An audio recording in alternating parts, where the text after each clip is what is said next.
Okay, welcome to IGNOU pathways. IGNOU pathways जैसा कि आप जानते हैं, जो बोलता है वो करता है और जो करता है वो दिखता है। तो आपको मैंने एमसीओ 21 के पेपर्स और एमएचआई 06 के पेपर, जो वेरी वेरी इंपॉर्टेंट क्वेश्चंस हमारे बताए गए आपको देखने को मिलेंगे, वो हमने अपलोड कर दिया है। आप रिव्यू सेक्शन में जाकर देख सकते हैं कि शुभम सर के बताए गए क्वेश्चंस या हमारे बताए गए जितने भी सजेशंस है वो सब के सब 100% मिले हैं। अगर आप वो वीडियो नहीं देखे हैं तो आप जाइए प्लेलिस्ट में और रिव्यू वीडियो देखिए कि हमारे बताए गए बात, हमारे दिए गए निर्देश बच्चों के लिए कितने काम आते हैं। आज हम अपनी इस कड़ी में देखेंगे एमपीएसई 04, जिसका एग्जाम जो है 28 से 2024 को होने वाला है। ये पॉलिटिकल साइंस का बहुत ही खास पेपर है, जिसमें आधुनिक भारत में सामाजिक और राजनीतिक चिंतन के बारे में हम देखेंगे कि समाज के लिए, राजनीति के लिए जो भी विचारक हुए हैं, जो भी चिंतन हुए हैं, चाहे वो महात्मा गांधी हो, ज्योतिबा फुले हो, रविन्द्रनाथ टैगोर हो, स्वामी विवेकानंद हो, जवाहरलाल नेहरू हो, या अनगिनत जितने भी विचारक रहे हैं जिन्होंने समाज को राजनीति में बदलने में अपना प्रयास और अहम योगदान दिया है, ऐसे महान विचारक के बारे में ही हमको इस पेपर में लिखना है। तो एक एक विचारक के बारे में जो इंपॉर्टेंट क्वेश्चंस हैं, किस तरह से एग्जाम में पूछे जाते हैं, उसको एक खास तरीके से इस पेपर में तैयार किया गया है, जिसको आप देख सकते हैं। एक एक विचारक पे 2-3 प्रश्न हमने लिए हैं, और अगर ऐसे प्रश्नों को आप पढ़ते हैं, सही तरीके से एनालिसिस करते हैं, हमारी बताई गई बातों को आप फॉलो करते हैं, तो हम दावे के साथ कह सकते हैं, जिस तरह आपका हिस्ट्री का पेपर बहुत ही अच्छा जा रहा है, आपका पॉलिटिकल साइंस का पेपर भी बहुत अच्छा जाएगा। तो आइए शुरुआत करते हैं, और पहला प्रश्न हम देखते हैं ज्योतिबा फुले से। ज्योतिबा फुले कौन? देखिए, ज्योतिबा फुले एक लोअर कास्ट की से आते हैं, और यह जो है समाज में क्रांतिकारी के रूप में ज्योतिबा फुले के योगदान का वर्णन कीजिए। यानी इन्होंने समाज में लोगों को जागरूक करने का काम किया, लोगों को शिक्षा से जोड़ने का काम किया, लोगों को अपने अधिकार को बताने का काम किया कि आप अपने अधिकार के बारे में जानेंगे। अगर आप समाज में शिक्षित होंगे तभी जाकर इस देश का और अपने समाज का और खुद का भी आप कल्याण कर सकते हैं। तो ज्योतिबा फुले ने किस प्रकार के कार्य किए, कैसे गरीब बच्चों को, गरीब महिलाओं को, लोगों को पढ़ाने का काम किया, लोगों को जागरूक करने का काम किया, इसके बारे में ही आप ज्योतिबा फुले के बारे में इस प्रश्न में आंसर लिखेंगे। तो दो तरह से इसमें सवाल आता है। पहला सवाल, एक सामाजिक क्रांतिकारी के रूप में ज्योतिबा फुले के योगदान का वर्णन कीजिए, या फिर यह सवाल दूसरी तरीके से भी पूछा जाता है, ज्योतिबा फुले का एक समाज सुधारक के रूप में परीक्षण कीजिए। अब हम अगला देखते हैं, हमारे उस वक्त के सबसे पढ़े लिखे, सबसे होनहार और सबसे रिस्पेक्टेड आदमी डॉक्टर भीमराव अंबेडकर जी। जब भारत आजाद हुआ तो डॉक्टर भीमराव अंबेडकर सबसे पढ़े लिखे योग्य व्यक्ति थे, जिनको यह कार्य दिया गया कि आप देश का संविधान तैयार करिए। तो आप जैसा कि जानते हैं, ज्यादातर बच्चों लोगों ने पढ़ा है अपने क्लासेस में, अपने स्कूल्स के टाइम में भी, कि प्रारूप समिति के जो अध्यक्ष थे, ड्राफ्टिंग कमेटी के जो अध्यक्ष थे, वो हमारे डॉक्टर भीमराव अंबेडकर थे। और उनको इसलिए बनाया गया था क्योंकि उस वक्त भारत में सबसे पढ़े लिखे, सबसे योग्य, सबसे समझदार अगर कोई व्यक्ति थे तो भारत रत्न से सम्मानित हमारे डॉक्टर भीमराव अंबेडकर थे। तो इनसे रिलेटेड प्रश्न भी इस पेपर में आता है। तो इनसे रिलेटेड जो प्रश्न आता है उसको हम देखें कि जाति व्यवस्था और इसके विध्वंस पर अंबेडकर के विचारों की चर्चा करिए। ये जो जातिवादी व्यवस्था थी, यानी उच्च जाति, पिछड़ी जाति, नीची जाति, इसके बीच में जो ये डिफरेंसेस है, जो शोषण होता था, जो लोगों का समाज में उस प्रकार से इज्जत नहीं मिलता था, उस प्रकार का स्टेटस उनको नहीं मिलता था, उसके लिए डॉक्टर भीमराव अंबेडकर ने कौन कौन से उपाय किए, कौन कौन से ऐसे मार्ग लाए, कौन कौन से ऐसी बातें रखी, जिससे कि उस समाज के पिछड़ी जाति के लोगों का कल्याण हो सका। ऐसे ही बातों को आपको इस प्रश्न में लिखना है। सामाजिक और आर्थिक लोकतंत्र पर अंबेडकर के विचारों पर निबंध लिखे। तो दो प्रकार से यह प्रश्न अक्सर पूछता है, तो प्रश्न कैसा भी पूछा जाए, आंसर आपको वही लिखना है जो हम आपको पीडीएफ में उपलब्ध कराएंगे। तो अंबेडकर के बारे में ज्यादा तो लग जानते हैं, ये एक समाज सुधारक थे। इन्होंने देश के संविधान को तैयार किया और पिछड़ी जाति के लिए, लोगों के लिए बहुत सारे ऐसे कार्य किए, बहुत सारे ऐसे अधिकार उन लोगों को दिलाए, जिसके लिए इन्हें भारत रत्न से भी सम्मानित किया गया।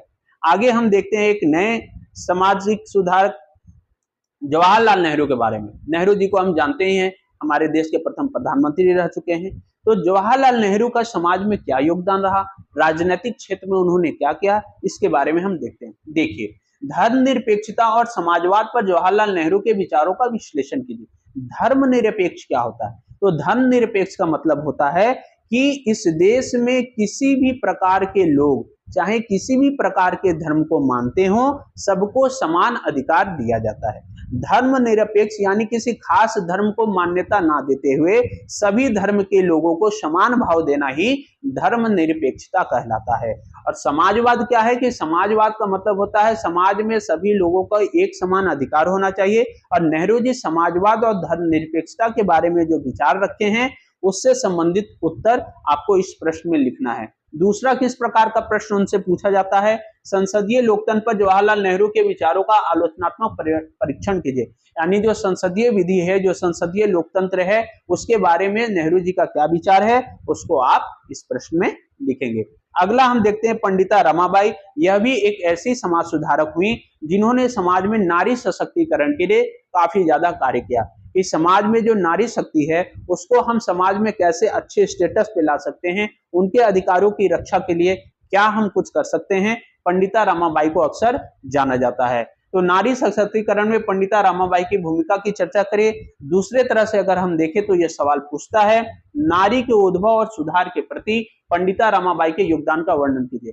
प्रश्न एक ही है, बस पूछने का तरीका अलग है। तो पंडिता रमाबाई ने समाज में महिलाओं के कल्याण के लिए, महिलाओं के सशक्तिकरण के लिए क्या कुछ उपाय किए, उसको आपको प्रश्न संख्या 4 में लिखना है।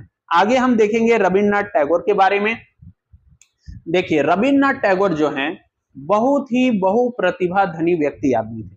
वह एक स्कॉलर थे, वह एक आर्किटेक्चर थे, वह पेंटिंग का ज्ञान रखते थे, उनको साहित्य का ज्ञान था, वो म्यूजिशियन का ज्ञान था, वह क्रांतिकारी भी थे। उन्होंने देश की आजादी में अपनी अहम भूमिका भी निभाई है।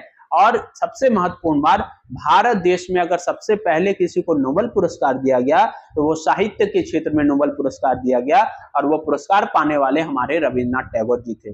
तो उनको पुरस्कार साहित्य के क्षेत्र में उनकी गीतांजलि जो साहित्य है उनके लिखने के कारण वर्ष 1913 में उनको नोबेल पुरस्कार से सम्मानित किया गया, जो हमारे देश के लिए गर्व की बात है। तो रविन्द्रनाथ टैगोर ने समाज में राष्ट्रवाद की आलोचना की परीक्षण की है कि राष्ट्रवाद क्या होता है, क्योंकि हम जानते हैं कि राष्ट्र के प्रति उनका बहुत ज्यादा रुझान था, देश को आजाद कराने में उनकी अहम भूमिका थी, वो साहित्य के माध्यम से लोगों को जागरूक करते थे। तो ऐसे वक्त में राष्ट्रवाद पर उनका क्या कथन है, उनका क्या विचार है, उनका क्या मानना है, उसको हम जानेंगे।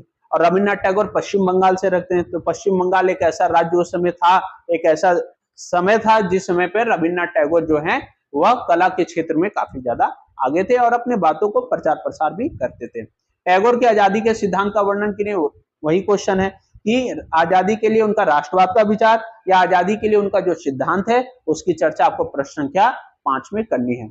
अगला हम देखेंगे दो महान व्यक्तियों के बारे में, स्वामी विवेकानंद और दयानंद सरस्वती। तो स्वामी विवेकानंद भी समाज सुधारक रह चुके हैं, दयानंद सरस्वती जी भी समाज सुधारक रह सके हैं। इन्होंने समाज में सुधार करने के लिए, जातिवादी व्यवस्था को समाप्त करने के लिए अनेकों कार्य किए हैं। तो सामाजिक परिवर्तन पे विवेकानंद के विचारों का वर्णन कीजिए, या फिर सवाल दयानंद सरस्वती से पूछा जाता है कि धार्मिक राजनीतिक विचारों का परीक्षण कीजिए। यानी दयानंद सरस्वती जो है वो समाज को कैसे सुधारे थे। आर्य समाज की स्थापना जो है दयानंद सरस्वती ने ही की थी। तो वेदों की ओर लौटो या अपने धर्म की ओर वापस आओ, ये सब जो कोटेशन है वो दयानंद सरस्वती द्वारा ही दिया गया है। तो समाज में धर्म के आधार पर लोगों को जागरूक करने का, समाज की कुरीतियों को मिटाने का ये दोनों महान व्यक्तित्वों ने क्या क्या कार्य किया, ये संबंधित उत्तर आपको प्रश्न संख्या 6 में लिखना है। सारा प्रश्न का जो उत्तर है आपको पीडीएफ में उपलब्ध कराया जाएगा।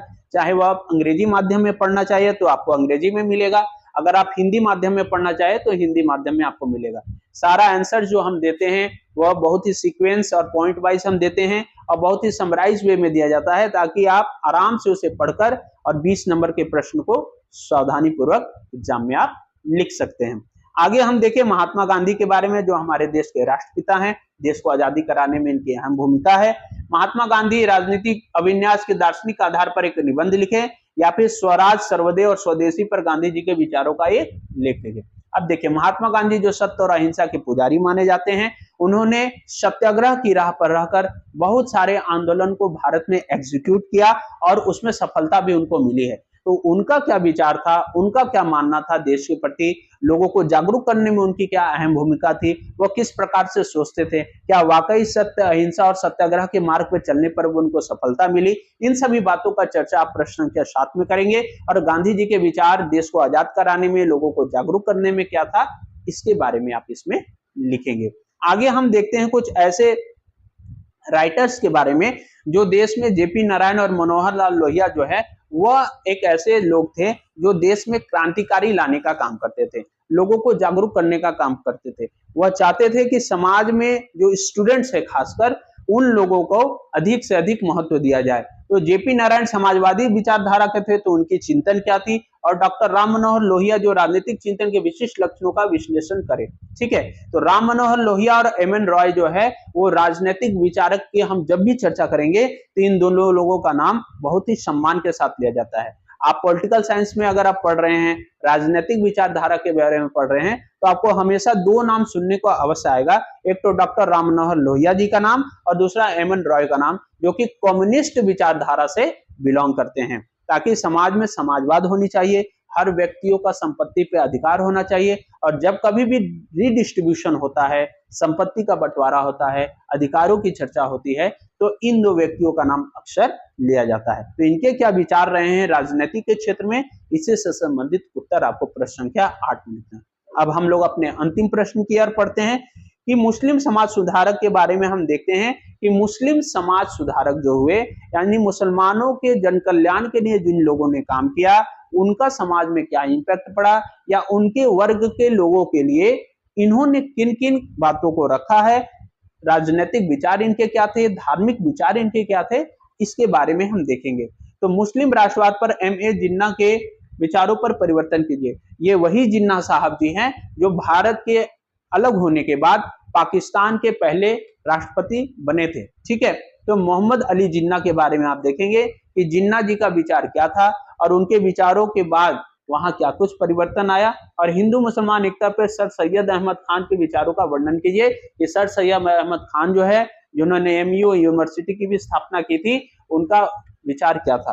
तो इस प्रकार हम देखते हैं कि इस क्वेश्चन में जितने भी राजनीतिक विचारक हैं उनके बारे में आपको लिखना है, उनके सिद्धांतों के बारे में लिखना है, उनका क्या प्रभाव हुआ है उसके बारे में आप देखना है। और सबसे इंपॉर्टेंट बात आपको हम बता दें कि हमारा रिव्यू वीडियो अगर आपने आप नहीं देखा है तो आप जाकर देख लीजिए, चाहे वो इकोनॉमिक्स का क्वेश्चन हो, चाहे कॉमर्स का क्वेश्चन हो या हिस्ट्री के क्वेश्चन हो, सभी क्वेश्चन हमारे बताए गए हमारे दिशा निर्देश पे आ रहे हैं। आप जाइए रिव्यू वीडियो को देखिए, हम जो कहते हैं वो करते हैं, और वहां जाने के बाद आपको यह पता लगेगा कि सिर्फ MCO 1 IBO 02 नहीं, आपके हिस्ट्री के भी क्वेश्चंस लाइन बाय लाइन मिले हैं, और बहुत जल्द हम पॉलिटिकल साइंस के क्वेश्चन के साथ भी आपको आएंगे। तो हमारा ये जो 4 सेक्शंस का जो वीडियो हमारे इस इग्नू पाथवेज पे चलता है, इसको आप जाइए, देखिए, शेयर करिए, लाइक करिए और लोगों तक पहुंचाइए।